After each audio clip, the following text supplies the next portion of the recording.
अब हम skeletal muscles को इनसाइड से पढ़ेंगे, इसलिए जिससे अपन को इसके स्ट्रक्चर भी समझ में आ जाए और आगे आने वाले कॉन्सेप्ट है जैसे मसल का कॉन्ट्रैक्शन किस टाइप से होता है वो भी अपन को इससे पढ़ के क्लियर हो जाएगा।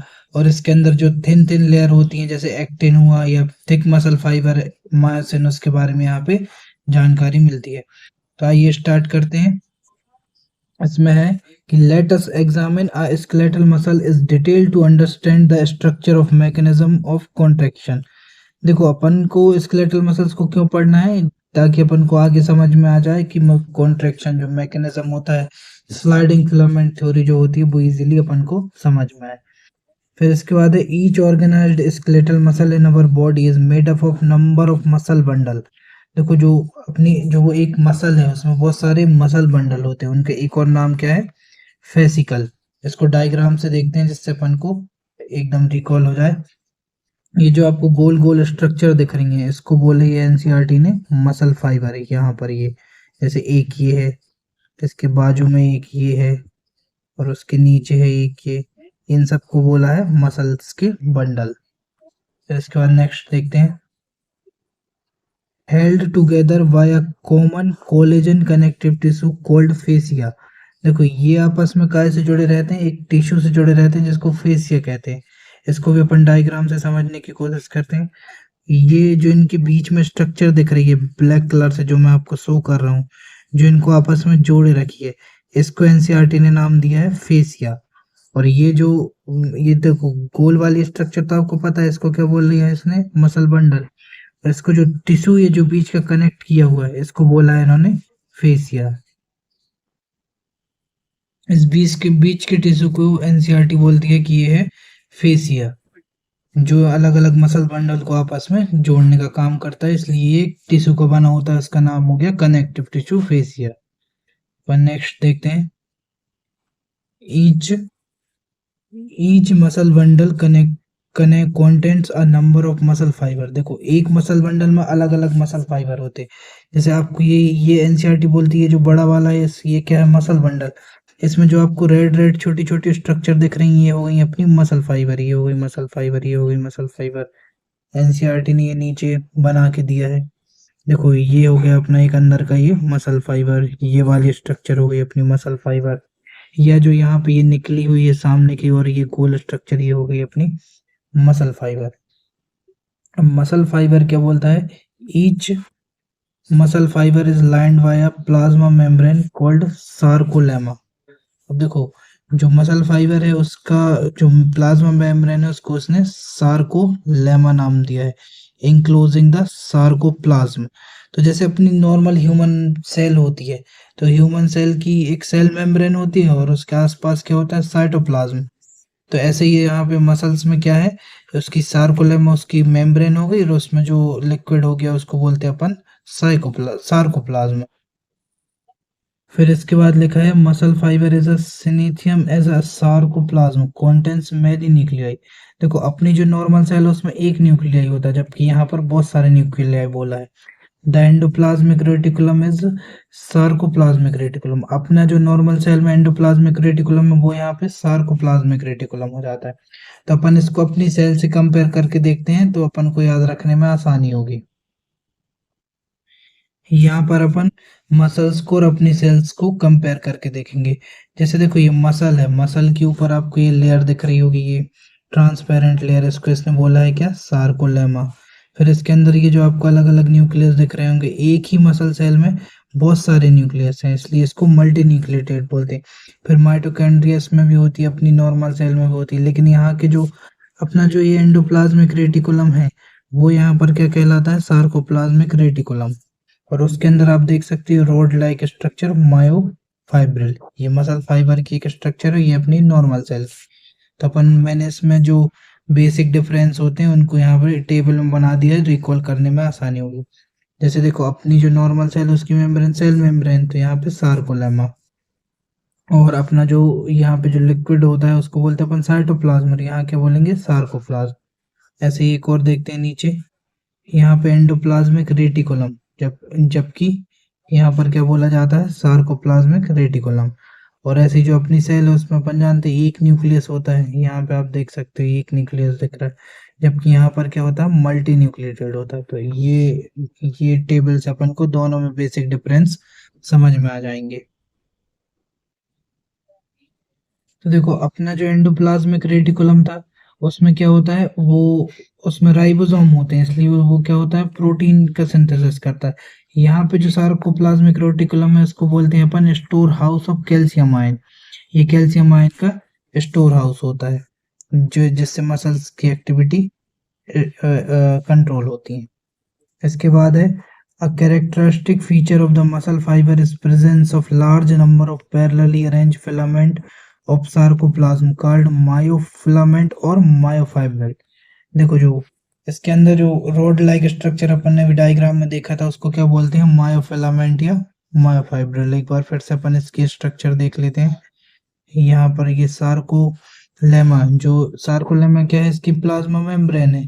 पर ये जो रोड लाइक स्ट्रक्चर दिख रही है, इसको अपन क्या बोलते हैं, मायोफाइब्रिल या मायोफिलामेंट। एक डायग्राम से और इसको देखते हैं। इसमें अपन देख सकते हैं कि ये जो अपना मसल की स्ट्रक्चर है, मसल के स्ट्रक्चर में ये जो रोड लाइक स्ट्रक्चर निकली है, यहाँ पर एक को जूम करके बताइए, ये क्या हो गई यहाँ पर इसकी मायोफाइब्रिल। इस डायग्राम से भी अपन समझ सकते हैं, जैसे ये हो गई अपनी बाहर की मसल, मसल के अंदर से ये बहुत सारे मसल बंडल निकले, मसल बंडल को जोड़ने का काम करता है ये फेसिया, जो कनेक्टिव टिश्यू अपन ने पढ़ा था। फिर उसके अंदर ये जो और जो रोड लाइक स्ट्रक्चर है, इसको क्या बोला इसने, मसल फाइबर। मसल फाइबर में भी और अपन यदि छोटी स्ट्रक्चर पर जाए तो ये रहा मायोफाइब्रिल, फिर एक्टिन, मायोसिन, ये इसके बाद आएंगे। अब इसके बाद आगे बढ़ते हैं। ईच मायोफाइब्रिल हैज अल्टरनेटेड डार्क और light band on it. A band, a detailed study of myofibril has established that the straight appearance is due to distribution pattern of two proteins called actin and myosin। देखो जो myofibril होता है ना, उसमें alternate order में अपन को क्या देखने को मिलते हैं, डार्क बैंड और लाइट बैंड। और उनका जो कलर अपीयरेंस होता है वो किसके कारण होता है, एक्टिन प्रोटीन के कारण होता है और मायोसिन प्रोटीन के कारण होता है। इसको अपन एनसीईआरटी के डायग्राम से पहले समझेंगे। इसमें देखो ये जो डायग्राम है ये बैंड को शो करता है। जैसे यहाँ से आया हुआ है कौन सा बैंड, ब्लैक वाला बैंड है, तो इसको अपन क्या बोलते हैं, ए बैंड। और ये जो लाइट बैंड है इसको अपन बोलते हैं आई बैंड। फिर उसके बाद फिर डार्क बैंड, फिर लाइट, फिर डार्क, ऐसे पूरी मसल्स में ये ऑर्डर आगे आगे तक चलता जाता है। और इनका जो यहाँ पर कलर अपीयरेंस होता है वो इनमें जो प्रोटीन उपस्थित रहता है उसके कारण होता है। जैसे इस वाले में एक्टिन होता है और इसके बाद वाले में, मतलब ये मोटे वाले में मायोसिन होता है। फिर देखो यहाँ पर ये एनसीईआरटी में लिखा है कि the light band contain actin and it's called I band. I band और आइसोट्रोपिक, ये एक डायरेक्शन में होता है इसलिए अपन इसको आइसोट्रोपिक कहते हैं। समझो लाइट बैंड के और नाम हो गए, उसमें प्रोटीन हो गया अपना एक्टिन, आई बैंड बोलते हैं, आइसोट्रोपिक बैंड बोलते हैं। और जो डार्क बैंड है उसको ए बैंड या एन आइसोट्रोपिक, क्योंकि वो कोई यूनिट एक डायरेक्शन में नहीं होता, मल्टीपल डायरेक्शन में होता है। फिर इसके बाद बोल रहा है कि myosin both the proteins are arrange in rod like structure. देखो दोनों के दोनों कैसे होते हैं, रॉड लाइक स्ट्रक्चर होते हैं, पैरेलल टू ईच अदर, जो एक दूसरे के कैसे होते हैं, parallel, and also to the longitudinal axis of myofibril. और जो ऐसे अरेंज होते हैं, आपने डायग्राम से देखा है, इसका मतलब यही होता है। एक्टिन फिलामेंट आर थिनर, जो एक्टिन होता है वो पतला होता है as compare to myosin filament. Myosin क्या होता है, थिक होता है। Hence are commonly called thin and thick filament। इसका एक नाम और ये बोलता है कि ये थिन फिलामेंट है कौन सा वाला, एक्टिन, और थिक फिलामेंट कौन हो गया, मायोसिन। फिर इसके बाद आगे बढ़ते हैं अपन। In the centre of I band, जो पतला वाला बैंड है आई बैंड, उसके बीच की लाइन को क्या बोलते हैं, जेड लाइन, विच बाइसेक्टेड, जो इसको दो भागों में बांटती है। वहीं a thin filament firmly attached to Z line। The thick filament is the A band। Also held together in middle of its band is thin fibrous membrane called M line। अब देखो जो थिन के बीच की line को Z line बोल दिया और thick के बीच की लाइन को एम लाइन बोल दिया। अपन इसको डायग्राम से भी देख लेते हैं। यहाँ पर जो ये थिन फिलामेंट है, ये यहाँ इसको नाम दिया इसने जेड लाइन, जबकि थिक फिलामेंट के बीच की जो स्ट्रक्चर है इसको इसने नाम दिया है एम लाइन। तो लाइट बैंड और डार्क बैंड में कुछ कुछ बेसिक अंतर है जो अपन को कंफ्यूजन तो नहीं करते, बार बार पढ़ने पे याद हो जाते, फिर भी अपन इसको एक टेबल से पढ़ लेंगे जिससे अपन को आसानी हो जाएगी। ये रहा अपना एक्टिन और मायोसिन में बेसिक डिफरेंस। देखो जो एक्टिन प्रोटीन होता है उसको अपन क्या बोलते हैं, लाइट बैंड, जबकि मायोसिन को डार्क बैंड। ऐसे ये आई बैंड होता है और ये ए बैंड। आई बैंड का फुल फॉर्म होता है आइसोट्रोपिक, जबकि ए का एनआइसोट्रोपिक। फिर इसके बाद अपन देखते हैं जो एक्टिन होता है वो कैसा होता है, थिन मतलब पतला फिलामेंट हो, जबकि ये थिक फिलामेंट। इसके बीच की लाइन की जेड लाइन और ये एम लाइन। ये इसकी जो की कॉन्सेप्ट है मैंने वो लिख दिया है जिससे आपको रिकॉल करने में आसानी होगी, बार बार पैराग्राफ पढ़ने की जरूरत नहीं पड़ेगी। फिर इसके बाद एनसीईआरटी कहती है कि the A and I band are arrange alternately throughout the myofibril. मतलब जो पूरा मायोफाइब्रिल होता है, मतलब जो यहाँ से यहाँ तक, तो वहाँ ए और आई अल्टरनेट होते हैं। जैसे देखो ये रहा अपना ए, फिर उसके बाद आई, फिर ये अपना आ गया ए, फिर उसके बाद आई, वापस से यहाँ पर ए, और ऐसे ये सीक्वेंस चलते चला जाता है।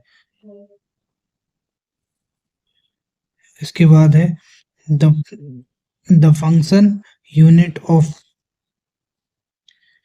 नहीं यहाँ से है, the portion of myofibril between two successive Z line is considered as the functional unit of contraction is called sarcomere। देखो दो जेड लाइन के बीच की जो यूनिट होती है उसको सार्कोमियर कहते हैं। सार्कोमियर ऐसी यूनिट होती है जैसे मान लीजिए ये रहे अपने दो बैंड, उसके बीच में एक ये लाइट बैंड आके इनबिल्ड होता है, उसको सार्कोमियर कहते हैं। इसको डायग्राम से अच्छे से ये समझ में आता है। जैसे देखो ये रहा अपना, ये जो ऊपर दिख रहा है ये है अपना आई बैंड, और ये नीचे वाला जो रेड कलर का दिख रहा है ये अपना है ए बैंड। तो ए बैंड आई बैंड एक दूसरे से अल्टरनेट में होते हैं। अल्टरनेट ऐसे होते हैं कि पहले ऊपर जो आई बैंड है उसके नीचे ए बैंड है, फिर आई है, फिर ए है, फिर आई है, फिर ए है। ये ऊपर नीचे और राइट साइड दोनों होता है। जैसे अपन देख सकते हैं यहाँ पर ये एक क्या है अपना आई बैंड, उसके बाद वापस से ए बैंड, फिर यहाँ नीचे दूसरा, फिर दूसरा, बाजू में दूसरा। तो ये आगे पीछे ऊपर नीचे दोनों और अल्टरनेट ऑर्डर में होते हैं। फिर जब कॉन्ट्रेक्शन होता है तो ये जो पतले बैंड हैं जो ऊपर दिख रहे हैं आपको, ये अंदर की ओर कॉन्ट्रैक्ट होते हैं ए बैंड के ऊपर, और जो ये ए बैंड है ये अपनी स्थिति में ऐसा कैसा रहता है। देखो ये जो लाइट बैंड है उसके बीच में ये जेड लाइन है, और जो ए बैंड है उसके बीच का जो जोन बचता है जिसमें ये ओवरलैप नहीं होते, जो खाली जोन बचता है ये एच जोन। एच जोन को ही अपन क्या बोल देते हैं, सार्कोमियर। कॉन्ट्रैक्शन में ये छोटा हो जाता है। इसको मैं एक और डायग्राम से दिखाऊंगा जिससे आपको आसानी समझ में आ जाएगा। इसको अपन इससे देख सकते हैं। जैसे देखो ये जो येलो कलर का यहाँ पे दिख रहा है ये है लाइट, और जो नीचे रेड है वो है डार्क बैंड, इसको मायोसिन भी बोलते हैं। ये रहा देखो एक्टिन। इसके बीच में जो जोन बच रहा है जो खाली, इसको अपन एच जोन बोल रहे हैं। अभी मसल कैसी है, रिलैक्स स्टेज में। तो नेक्स्ट में मसल क्या हो रही, कॉन्ट्रैक्ट हो रही। तो ये सब क्या होंगे, एक दूसरे के पास पास आ जाएंगे, सिवाय किसको छोड़कर, मायोसिन को छोड़कर। देखो मायोसिन की जो लेंथ थी वही लेंथ है, इसमें जो एक्टिन बैंड है वो पास में आ गया है, और जो अपना एच जोन है छोटा हो गया, और ये कन्वर्ट होकर अब इसी को अपन क्या बोल देते हैं, एम लाइन। फिर इसके बाद यही है एनसीईआरटी में, in resting state the edges of thin filament on either side of thick filament parallelly overlap of free hand and thick filament leaving the central part of thick filament. The central part of thick filament not overlapped by thin filament are called H zone। इसमें यही बोला गया है कि जो thin filament मतलब पतला वाला जो भाग होता है वो मोटे वाले भाग पर ओवरलैप होता है, जिससे मसल कॉन्ट्रैक्ट और रिलैक्स होती है। और जितने भाग में ये ओवरलैप नहीं हो पाता उसको अपन एच जोन कहते हैं। तो यहाँ से डायरेक्ट कभी कभी क्वेश्चन आ जाता है कि जितने पार्ट में ये ओवरलैप नहीं हुआ उसको क्या बोलते हैं, तो एच जोन बोलते हैं। तो अपन को छोटी छोटी टेबल से और इन डायग्राम से ये पूरी चीजें याद रहती है। अब अपन इससे रिलेटेड क्वेश्चंस देख लेते हैं तो अपना कॉन्सेप्ट क्लियर हो जाएगा। देखो एक क्वेश्चन ऐसा फ्रेम हो जाता है कि जो फंक्शनली पूछता है, फंक्शनल यूनिट क्या है, कॉन्ट्रैक्टाइल की। मतलब जितने भाग में मसल कॉन्ट्रैक्ट होती है उतने पार्ट को क्या बोलते हैं, तो उतने पार्ट को अपन पढ़ के आए हैं, क्या बोलते हैं, सार्कोमियर। तो इसका आंसर क्या हो जाएगा, वी, सार्कोमियर। और इसके बाद नेक्स्ट है कि व्हाट इज सार्कोमियर। तो इसमें ये पूछा है कि सार्कोमियर है क्या, मतलब किन किन के बीच का होता है। तो अपन एच लाइन जैसा कुछ होता नहीं है, वो तो एच जोन होता है, तो ये कुछ होगा नहीं। ए लाइन के बीच का कुछ नहीं होता, तो आंसर क्या है अपना सही कि दो जेड लाइन जो आई बैंड होती है, दो आई बैंड के बीच में जो जेड लाइन होती है उनके बीच के पार्ट को अपन क्या बोलते हैं, एच जोन बोलते हैं। फिर ऐसे ही नेक्स्ट क्वेश्चन है नीट 2013 का। इसमें बोला है कि H zone in the skeletal muscle fibre due to. अब वो बोलता है एच जोन जो स्केलेटल मसल में बनता है वो किसके कारण बनता है। तो अपन को पता है किसके कारण बनता है, जो थिन फिलामेंट होता है उसका जो गैप होता है दो दो ए बैंड के ऊपर थिन फिलामेंट की ओवरलैपिंग से बनता है। पहला बोल रहा है the absence of myofibril in central portion of A band. तो एब्सेंस नहीं, उसमें तो प्रेजेंट होता है ना। The central gap between myosin filament, इस बैंड को क्या बोलते हैं अपन, सॉरी इस गैप को क्या बोलते हैं अपन, एच जोन, वो सार्कोमियर बोलते हैं। The central gap between actin filament. अब देखो एक्टिन फिलामेंट मतलब पतला फिलामेंट का जो गैप है उसको अपन क्या बोलते हैं, एच जोन बोलते हैं। ये सी तो सही है। डी बोल रहा है extension of myosin in the central portion. देखो मायोसिन का एक्सटेंशन नहीं होता, मायोसिन तो अपने जो स्टेज रहती है वैसे का वैसा ही रहता है, उसमें केवल और केवल अंदर की ओर आते हैं पतले फिलामेंट। फिर नेक्स्ट क्वेश्चन है रिसेंट में नीट 2023 में आया है। इसमें बोल रहा है कि which of the following statement are correct, मतलब अपन को सही छांटना है।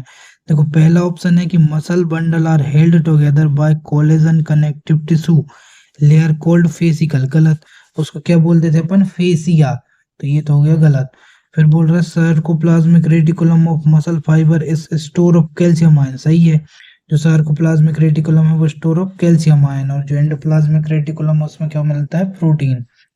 Striated appearance of skeletal muscle fibre is due to dis distribution pattern of actin. हाँ ये देखो जो अपना ये होती है स्केलेटल मसल, वो ऐसी डार्क होती फिर लाइट फिर डार्क फिर लाइट फिर डार्क फिर लाइट, तो ऐसा किसके इसके कारण वो कैसी दिखती है, स्ट्रेटेड मतलब रेखित दिखती है।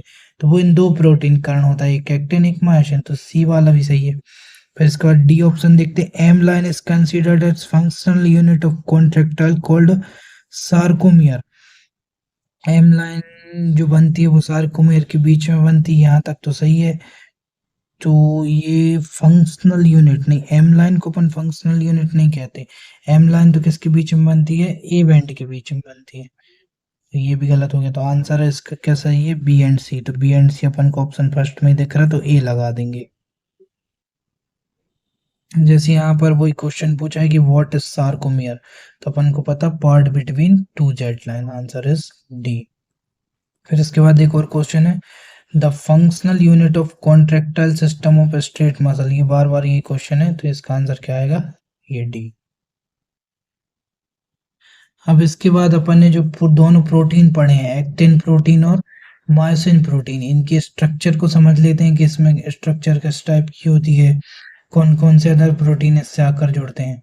तो आइए शुरू करते हैं। यहाँ पर बोला गया है स्ट्रक्चर ऑफ कॉन्ट्रेक्टाइल प्रोटीन, जो मसल अपन कॉन्ट्रैक्ट कराते हैं उन प्रोटीन्स की स्ट्रक्चर के बारे में अपन पढ़ेंगे। Each thin filament is made up of 2F actins helically bound in each other. देखो जो थिन फिलामेंट होता है ना एक्टिन, वो किससे बना होता है, एफ एक्टिन से बनता है। जो हेलिकली जो उससे राउंडेड कैसे होते हैं, एक दूसरे से बाउंड रहते हैं। Each F actin is polymer of monomer globular protein. देखो जो एफ एक्टिन होता है ना, वो गोल गोल ग्लोबुलर एक्टिन होता है जी, उसका बना होता है। Two filament of another protein tropomyosin. देखो पहले अपन यहाँ से यहाँ तक इसको क्लियर करते हैं। जैसे अपन ने ये रहा अपना एक्टिन प्रोटीन, इसको बोलते हैं अपन एक्टिन। तो एक्टिन में ये जो ग्रीन कलर की आपको जो स्ट्रक्चर दिख रही है ये क्या है, ये एफ एक्टिन है। और ये जो गोल गोल स्ट्रक्चर दिख रही है ये क्या है, जी एक्टिन है। इसको मैं एक डायग्राम और उससे बताऊंगा तो आपको क्लियर हो जाएगा। देखो ये जो स्ट्रक्चर मैंने लिया ये एफ एक्टिन के स्ट्रक्चर है, ये बाकी तो आप समझ गए, लेकिन ये जो गोल इसकी जो मोनोमर यूनिट है इसको अपन क्या बोलते हैं, जी एक्टिन बोलते हैं। इस अलग अलग जी एक्टिन मिलकर एफ एक्टिन बनाते हैं। फिर एफ एक्टिन के ऊपर ये ट्रोपोमायोसिन और ट्रोपोनिन कॉम्प्लेक्स इकट्ठे हो जाते हैं, तो उसको अपन एक एक्टिन प्रोटीन कहते हैं। जैसे यहाँ पर बोला है two filament of another protein, मतलब दो अलग अदर प्रोटीन होते, एक का नाम लिखा है इसने tropomyosin, also run close of F actin, जो एफ एक्टिन जाता है ऐसा हेलिकली जाता है, उसके साथ में रन करता है थ्रू आउट इट्स लेंथ, मतलब जितनी उसकी लेंथ होती है उतने में पूरा जाता है। अ कॉम्प्लेक्स प्रोटीन ट्रोपोनिन, अब देखो एक तो एक नाम यहाँ ट्रोपोनिन है, एक है ये ट्रोपोमायसिन, दो दो फिलामेंट अनदर अनदर प्रोटीन है, is distribute regular interval of the tropomyosin, जो ट्रोपोमायसिन ऐसी स्ट्रक्चर जाती है ट्रोपोमायसिन, इसमें रेगुलर इंटरवल में ऐसे डॉट डॉट डॉट करके रहता है, उसको क्या बोलते हैं अपन, troponin. Is the resting state sub unit of troponin makes the active binding site of myosin of the actin filament. देखो ये जो ट्रोपोनिन होता है ना, इसी पर आकर कौन जुड़ता है, मायोसिन जुड़ता है, ये इसकी एक्टिव साइट कहलाता है। इसको अपन एक बार डायग्राम से देखते हैं। ये रहा डायग्राम, ये रहा ग्रीन कलर का जो आपको दिख रहा है, ये तो रहा एफ एक्टिन। एफ एक्टिन के बीच में ये जो आपको एक रस्सी जैसी स्ट्रक्चर दिख रही है, इसको क्या बोलेंगे अपन, ट्रोपोमायोसिन। ये इसकी through out the length, NCERT बोलती है थ्रू आउट द लेंथ रहती है। फिर देखो एक रेगुलर इंटरवल पर, जैसे यहाँ पर यहाँ पर और यहाँ पर, एक कॉम्प्लेक्स प्रोटीन होता है, उसको क्या बोलते हैं अपन, ट्रोपोनिन बोलते हैं। तो तीन प्रकार के प्रोटीन होगा, एक कौन सा होगा, ट्रोपोनिन, ट्रोपोमायोसिन और एफ एक्टिन। एफ एक्टिन जो किसका बना है, जी एक्टिन का। ये सब मिलकर क्या बनाते हैं, अपनी एक स्ट्रक्चर बनाते हैं, उसको अपन एक्टिन या आई बैंड या बहुत सारे नामों से जानते हैं। अब हम पढ़ेंगे मायोसिन के बारे में, जो कि एक थिक फिलामेंट होता है। इसकी इस टाइप की स्ट्रक्चर होती है, अपन एनसीईआरटी की लाइन पहले क्लियर कर लेते हैं। इसमें बोला गया है कि each myosin filament is also polymerised protein. देखो जैसे एक्टिन अलग अलग जी एक्टिन से बना था, ऐसे ही बोल रहा है कि जो थिक फिलामेंट होता है वो भी कैसा होता है, पॉलीमराइज्ड होता है। मैनी मोनोमर प्रोटीन कॉल्ड मेरोमायोसिन, अलग अलग मोनोमर होते हैं, इसका नाम क्या है, मेरोमायोसिन। इससे क्या बनता है, मायोसिन प्रोटीन बनता है। constitute one thick filament. Each meromycin has two important parts. जो मेरोमायसिन होते हैं उसके दो भाग रहते हैं, दो इंपॉर्टेंट पार्ट होते हैं। एक ग्लोबुलर हेड होता है विद अ शॉर्ट आर्म, जो इस चीज की आर्म क्या होती है, शॉर्ट होती मतलब छोटी होती है, एंड टेल, और एक पीछे उसका भाग दूसरा क्या होता है, टेल होते हैं। द इसको अपन डायग्राम से और देख लेते हैं। जैसे ये जो आपको दिख रहा होगा, ये पार्ट हो गया आगे वाला अपना, इसको बोलती है एनसीईआरटी, ये हो गया हेड। और ये जो आर्म दिख रही है हो गई इसकी क्या, क्रॉस आर्म। और ये जो पिछला पार्ट हो गया, इसको एनसीईआरटी ने क्या बोल दिया है, ये है इसकी टेल। फिर इसके बाद लिखा है कि द लाइट, नहीं, the former being called heavy meromyosin. देखो जो आगे वाले भाग को उसने क्या बोला है, एचएमएम मतलब हैवी मैरोमायोसिन, एंड द लेटर मतलब जो पीछे वाला भाग है उसको बोला है एलएमएम मतलब light meromyosin. The HMM component is head and short arm projection outward, मतलब जो शॉर्ट आर्म है उसको मिला करके बोला है HMM, outward at regular distance and angle of each other from surface of polymerised protein myosin. और ये दोनों मिलकर क्या बनाते हैं, मायोसिन फिलामेंट बनाते हैं, is known as cross-arm. The globular head is an active ATPase enzyme and has binding site of ATP of actin. देखो अपन ने पढ़ा था कि एक्टिन में आकर मायोसिन जुड़ जाता है, तो अपन को पता है एक्टिन में कहाँ पर जुड़ता है, ट्रोपोनिन वाले कॉम्प्लेक्स प्रोटीन, इस प्रोटीन में आकर जुड़ता है। और कौन सी साइड से आकर जुड़ता है, या हेड साइड से आकर जुड़ता है, एक्टिव साइड से। एक्टिव एक्टिन बाइंडिंग साइट है ना इसकी, ये जो ग्रीन ग्रीन कलर की आपको ऊपर दिख रही है, ये क्या है, एक्टिन बाइंडिंग साइट। और इसमें क्या होता है, एटीपी होता है, एटीपी की एनर्जी की मदद से वो लाइट वाले में जाकर जुड़ जाती है। अब अपन इसके मैकेनिज्म को समझ लेते हैं कि किस टाइप से वो लाइट वाला और हैवी वाला दोनों आपस में जुड़ते हैं, कैसे बाइंडिंग साइड एक दूसरे से कनेक्ट होती है, और कैसे मसल अपनी कॉन्ट्रैक्ट और रिलैक्स होती है। तो अपन पढ़ेंगे अब mechanism of muscle contraction. mechanism of muscle contraction is based by a sliding filament theory। देखिए थ्योरी है स्लाइडिंग फिलामेंट थ्योरी, फिलामेंट की जो स्लाइड होती है उस पे बेस्ड है, उससे अपन इस चीज को समझेंगे। Which state the contraction of muscle fibre takes place by the sliding on thin filament over thick filament. अपन ने भी पढ़ा था कि जो थिन मतलब पतले वाले फिलामेंट होते हैं वो थिक फिलामेंट मोटे वाले पर स्लाइड करते हैं। इसको एनसीईआरटी ने डायग्राम से एक्सप्लेन किया है, इससे आसानी से अपन को ये समझ में आ जाता। ये देखो जो नीचे वाला पार्ट है ये मायोसिन फिलामेंट है, ये रहा। और जो ऊपर वाला पार्ट है ये क्या रहा अपना, एक्टिन फिलामेंट रहा। ये दोनों एक दूसरे में आकर जुड़ते हैं और टूटते हैं, इससे ये अपना ये कॉम्प्लेक्स बनता है और टूटता है। यहाँ से पढ़ते हैं अपन, muscle contract is initiate by a single send signal send by central nervous system CNS by motor neuron. देखो एक अपना, अपन जानते हैं अपनी स्केलेटल मसल्स को कौन कंट्रोल करता है, सेंट्रल नर्वस सिस्टम। तो वो मोटर न्यूरॉन के द्वारा, मतलब जो एक तो सेंसरी होते हैं जो अपने सेंसिटिविटी को ग्रहण करते हैं, और एक होता है मोटर न्यूरॉन जो अपन को आदेश देता है। Motor neuron along with the muscle fibers connected to its outside motor unit. The junction between a motor neuron and sarcolemma of the muscle fiber is called neuromuscular junction of motor and plane. देखो मान लो इसको अपन एक छोटा सा diagram समझने की कोशिश करते हैं। ये डार्क स्ट्रक्चर ये हो गई अपनी मसल, और यहाँ पर आया क्या, मोटर न्यूरॉन।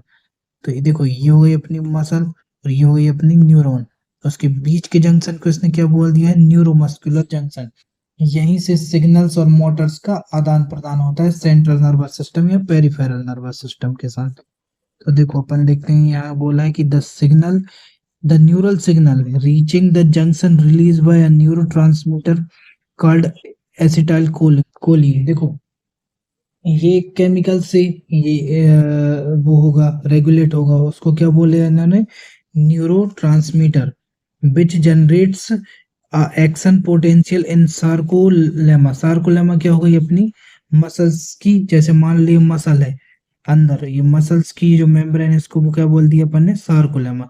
जैसे ही इस पर आकर कौन आकर गिरता है, एसिटाइल कोलिन। ये एसिटाइल कोलिन आकर इस पर गिरता है, तो यहाँ पर अंदर की ओर क्या हो जाता है, कैल्शियम आयन सिंथेसिस हो जाता है। ये कैल्शियम आयन सिंथेसिस कौन करता है, अपना सार्कोप्लाज्मिक रेटिकुलम करता है। अपन आगे इसको पढ़ेंगे तो क्लियर होगा। This speed through the muscle fibre cause the release of calcium ion into the sarcoplasm, increase the calcium level, binding of calcium with the subunit of troponin on the actin filament। देखो जैसे क्या होता है यहाँ पे acetyl choline आता है, वो सेल के अंदर कैल्शियम लेवल को इंक्रीज करता है। कैल्शियम लेवल इंक्रीज हो जाता है, कैल्शियम किससे जाकर बाइंड हो जाता है, ट्रोपोनिन से बाइंड हो जाता है। ट्रोपोनिन कहाँ होता है, एक्टिन फिलामेंट में होता है। Thereby remove the masking of active side of myosin. देखो जैसे यहाँ पे ट्रोपोनिन में क्या आ गया, कैल्शियम आकर इसके एक्टिव साइड को खोलता है, जो हैवी रहता है यहाँ पर, जो हैवी उसका एक्टिव साइड ओपन हो जाती है। और ये एनर्जी हाइड्रोलाइसिस के द्वारा, एटीपी हाइड्रोलाइसिस के द्वारा आपको पता है काय काय में टूटता है, एडीपी और फास्फेट में। एडीपी और फास्फेट में टूटकर ये मायोसिन का जो एंड है वो किससे आकर जुड़ जाता है, अपने एक्टिन फिलामेंट से जुड़ जाता है और एक क्रॉस ब्रिज बना लेता है। इसको डायग्राम से समझाऊंगा आपको, एक बार में ही समझ में आ जाएगा। क्या होता है यहाँ पर, जैसे ही अपनी बॉडी में सार्कोप्लाज्म में कैल्शियम आयन बढ़ता है, तो जो एक्टिन फिलामेंट के ऊपर अपन ने यहाँ बारीक स्ट्रक्चर देखी थी, कौन सी वाली, ट्रोपोनिन, वहां की एक्टिव साइड ओपन हो जाती है। और जो इसका जो हैवी मेरोमायोसिन है, इसका जो एडीपी, वो एटीपी का में टूटेगा, एडीपी और फास्फेट में, और ये जाकर इससे एक ब्रिज बना लेता है। तो इसकी नेक्स्ट स्ट्रक्चर ये रही, ये मायोसिन हेड है, ऊपर से एक क्रॉस ब्रिज बना लिया, तो फॉर्मेशन ऑफ क्रॉस ब्रिज। फिर क्या होगा, ये इस पर स्लाइड करेगा। अपनी मसल जब कॉन्ट्रैक्ट करती है, अपन ने पढ़ा है कि है जो अपना एक्टिन फिलामेंट है वो मायोसिन पर क्या करता है, स्लाइड करता है। स्लाइड करेगा और वापस ये टूट जाएगा, एटीपी फास्फेट में वापस से टूट जाएगा। फिर ये कैसी स्ट्रक्चर ऐसी दिखेगी, ब्रेकिंग ऑफ क्रॉस ब्रिज।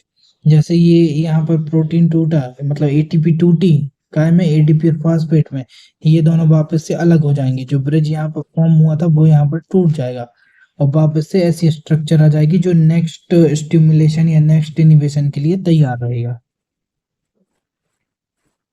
इसके बाद बोला है this pulls attach to actin filament toward the centre of A band and the jet line attached to this actins are also pulled towards thereby causing a shortening of sarcomere।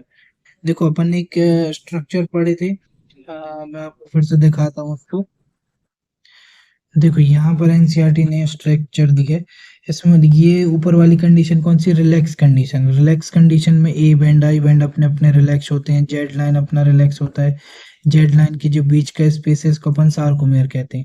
फिर जब ये contract होता है तो क्या होता है, जो अपना ए बैंड है वो तो जस का तस रहता है, आई बैंड कॉन्ट्रैक्ट होता है, आई बैंड की लंबाई घट जाती है। आई बैंड दोनों साइड से अंदर की ओर जाता है, ये क्या स्ट्रक्चर है कॉन्ट्रैक्ट की। और ये देखो ये टू सार्कोमियर एकदम मैक्सिमम ही क्लोज्ड हो गए, मतलब एकदम पास पास आ गए, ये इसका मैक्सिमम क्लोजनेस है। फिर यहाँ लिखा है it is clear form of above steps that during shortening of muscle, मतलब जब मसल कॉन्ट्रैक्ट होती है तो contraction the I band gate reduced, तो आई बैंड क्या रिड्यूस हो जाता है, और ए बैंड क्या होता है रिटेन जैसा का तैसा रहता है। अपन ने अभी देखा आई बैंड की लेंथ कम हुई थी तो दोनों साइड से क्या हुआ था, अंदर की ओर आ गया था, और जो बीच का ये बैंड है वो तो जस का तस रहता है। The myosin released ATP phosphate goes back so it's relax state, और जैसे ही एटीपी वापस किस में टूटता है, एडिनोसिन डाइफॉस्फेट और पी मतलब फॉस्फेट में, फिर उसके बाद क्या होता है, a new ATP binds a cross bridge broken. फिर ये प्रोसेस चलते जाती है, न्यू एटीपी जुड़ती है, क्रॉस ब्रिज बनता है, फिर ब्रोकन होता है, फिर बनता है। The ATP is again hydrolysed by the myosin head and the cycle of cross bridge formation and breakage is repeated causing further sliding। मतलब जो अगली जो मूवमेंट होगी, अगला जो कॉन्ट्रैक्शन होगा उसके लिए ये जो प्रोसेस है कौन कौन सी, एक ब्रेकेज वाली और एक फॉर्मेशन वाली, ये प्रोसेस बार बार रिपीट होती है। The process continues till the calcium ion is pumped back to sarcoplasm cisternae resulting in the masking of acting filament. देखो क्या होता है, कैल्शियम आयन वापस से कहाँ चला जाएगा, अपना साइटोप्लाज्मिक, सॉरी इसमें क्या होता है सार्कोप्लाज्मिक रेटिकुलम, उसमें चला जाएगा। तो जो थिन फिलामेंट की एक्टिव साइट थी वो उसका नाम क्या था, ट्रोपोनिन, वो फिर से क्लोज हो जाएगी। This cause of return of Z line back to their original condition, और ये क्या हो जाएगी, रिलैक्स हो जाएगी। फिर से डायग्राम देख लो, जैसे ये मैक्सिमम कॉन्ट्रैक्शन हो गया, अब क्या होगा, मैक्सिमम कॉन्ट्रैक्शन के बाद होगा वो एटीपी वापस टूटेगा किसमें, एडिनोसिन फास्फेट और फास्फेट में, तो क्या होगा, कैल्शियम आयन रिड्यूस्ड होके बाद वापस सार्कोप्लाज्मिक रेटिकुलम में चला जाएगा और मसल फिर से रिलैक्स हो जाएगी। आई लाइन की जो विड्थ थी वो वापस से प्राप्त हो जाएगी और मसल कैसी हो जाएगी, रिलैक्स कंडीशन में हो जाएगी।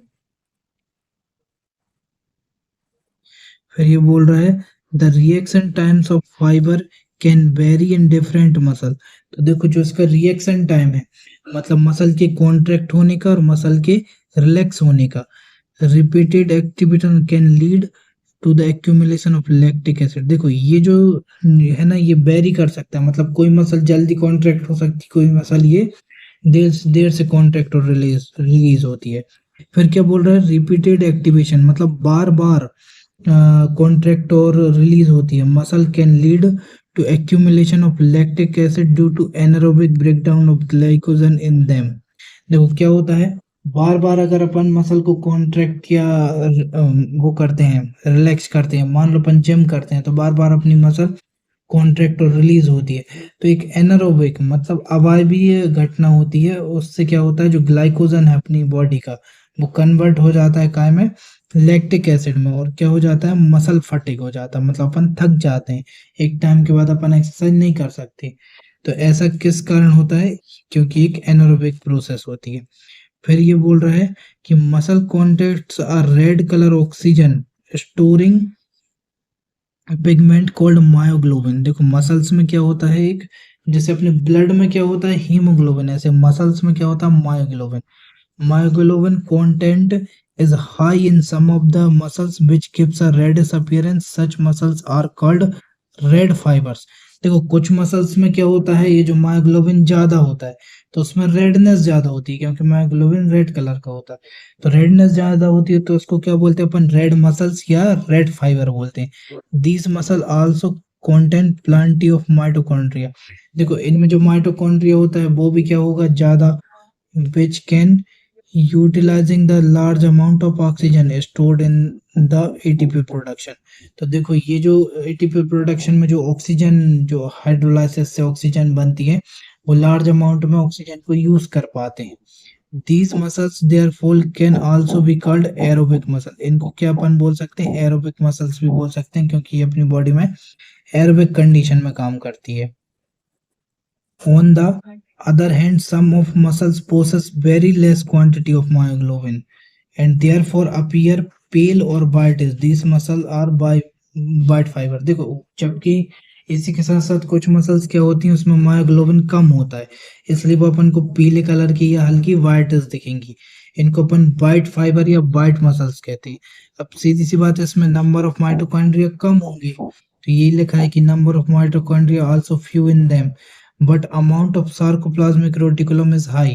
देखो, माइटोकॉन्ड्रिया तो कम होते हैं, लेकिन सार्कोप्लाज्मिक रेटिकुलम हाई होता है। They depend on anaerobic process for energy. देखो, इस टाइप की मसल कब बॉडी में काम करती हैं, जब बॉडी में एनारोबिक मूवमेंट या एनारोबिक प्रोसेस होती है। अपन दोनों को एक टेबल से डिफरेंस कर लेते हैं, जिससे अपन को पूरा पैराग्राफ कंफ्यूजिंग लगता है, लेकिन टेबल से इजी से समझ सकते हैं।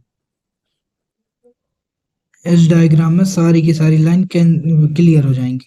जैसे देखो, ये रेड मसल है, ये रेड कलर की आपको दिख रही है। व्हाइट मसल है जो हल्की पिंक कलर की आपको दिख रही है। तो देखो, इसमें क्या होगा, रेड मसल्स में मायोग्लोबिन और माइटोकॉन्ड्रिया दोनों ज्यादा, और यहाँ पर मायोग्लोबिन और माइटोकॉन्ड्रिया दोनों कम। तो दोनों चीज को मैंने ऐसे डिफरेंस में बना दिया जिससे रिकॉल करना आसान होगा। फिर कह रहा ये इसमें एक और मेन डिफरेंस है कि ये एनर्जी कैसे स्टोर करती है, एरोबिक मेथड से, जबकि ये कैसे एनर्जी गेन करती है, एनारोबिक मेथड से।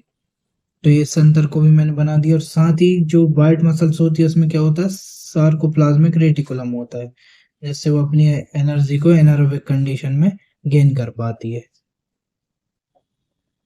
इस कॉन्सेप्ट से रिलेटेड नीट में किस टाइप के क्वेश्चन पूछे जाते हैं, अपन वो प्रैक्टिस कर लेंगे तो अपन को कॉन्सेप्ट की क्लियरेंस और आ जाएगी। जैसे पहला क्वेश्चन है, ये नीट 2022 के फेज 2 में आया था। तो इसमें बोल रहा था स्लाइडिंग फिलामेंट थ्योरी से एक क्वेश्चन था, अपन को सही छांटना था। पहला है कि the actin filament slide away from A band.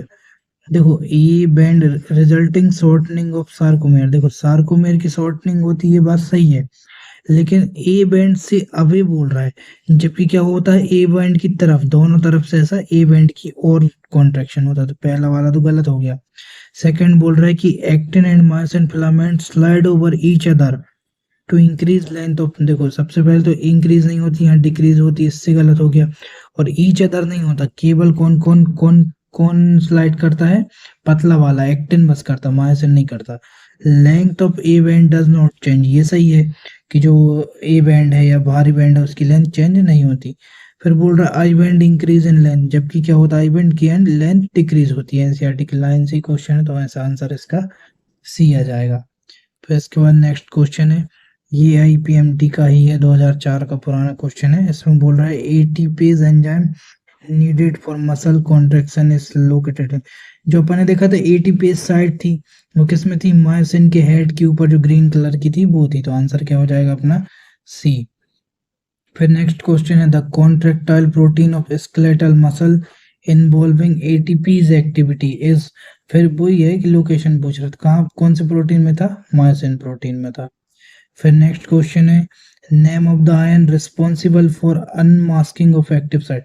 देखो, जो एक्टिव साइट को अनमास्किंग, जो एक्टिन फिलामेंट का ट्रोपोनिन है, वो तो पहले क्या होता है, मास्क्ड होता है, मतलब एक्टिव नहीं रहता। उसको एक्टिव साइट को अनमास्किंग कौन करता है, कैल्शियम आयन करता है, जिससे फिर आगे क्रॉस ब्रिज बनता है, मसल कॉन्ट्रैक्ट होती है। तो कैल्शियम आयन देख लो, ये रहा अपना ऑप्शन ए। फिर एक और नेक्स्ट क्वेश्चन है, ये ट्रू फॉल्स है कि ड्यूरिंग मसल कॉन्ट्रैक्शन। देखो, मसल कॉन्ट्रैक्शन में क्या क्या होता है, तो बोल रहा है एच जोन डिसअपियर। सही बात है, एच जोन खत्म हो जाता है, वो ए बैंड एकदम पास पास आ जाते हैं, किस वो sorry I band A band के पास आ जाते हैं। ए बैंड बिडनेस मतलब ए बैंड चौड़ा होता है। देखो, ए बैंड तो कुछ नहीं होता, अपनी जगह पे जैसे का तैसा रहता है, ये तो गलत है। फिर बोल रहा है आई बैंड रिड्यूस्ड विद, सही है, आई बैंड की बिट रिड्यूस हो जाती है। Myosin hydrolyse ATP releasing ADP, हाँ सही है, एटीपी टूटकर काय में बनता है, एडीपी और फास्फेट। और हाइड्रोलाइट से जो ऑक्सीजन निकलती है उसको अपनी कौन सी रेड मसल सेल यूज करती हैं। फिर क्या बोल रहा है Z line attach to actin are pulled inward. सही बात है। देखो, जेड लाइन क्या होती है, ये दो जेड लाइन है, ये अपने जो आई बैंड है उनके बीच की लाइन जेड लाइन, और ये कैसी होती हैं, इनवर्ट की ओर पुल्ड होती हैं, तो ये भी सही है। तो सारे सही हैं, बी बस गलत है। तो 1 3 4 5 सही है, ए ऑप्शन में मिल गया अपन को, इसलिए आंसर क्या हो जाएगा, ए।